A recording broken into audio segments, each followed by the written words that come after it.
দেখে কোনো সাধারণ রাস্তা মনে হলো, এটা আসলে কোনো সাধারণ রাস্তা নয়। হ্যালো খালুরপো, এই মুহূর্তে আমি আছি আমাদের গোসাহাটের 7 নং ওয়ার্ডের কুত্তাখাদা রাস্তায়। এটি এমন একটি রাস্তা, যে রাস্তা দিয়ে আপনার চলাচল করলে ট্রেনিং নিয়ে আসতে হবে এলিয়েনদের কাছ থেকে।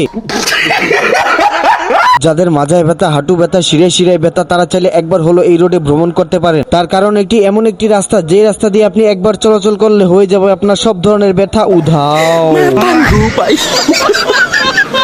এই রাস্তায় চলাচল করলে আপনি আরো দেখতে পারবেন রয়্যাল বেঙ্গল মুরগা সহ রয়্যাল বেঙ্গল কুত্তা। দেখতে পাচ্ছেন তো বন্ধুরা, আমাদের গোসাহাটের 7 নং ওয়ার্ডের রাস্তা কেমন উন্নয়নের জোয়ারে ভেসে গেছে।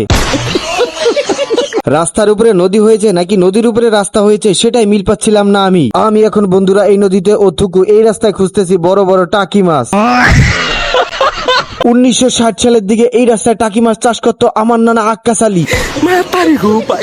শরীয়তপুর 3 আসনের হুইপ জনাব মিয়া নুরুদ্দিন আহমেদ অপু সাহেব, আপনাকে বিনীত অনুরোধ করে বলবো, গোসারহাট বাজার 7 নং ওয়ার্ডের বড় মসজিদ থেকে 3 রাস্তা পর্যন্ত শীঘ্রই যেন শুরু হয় উন্নয়নমূলক কাজ। ভিডিওটি ভালো লাগলে অবশ্যই শেয়ার করে অন্যকে দেখার সুযোগ করে দিন।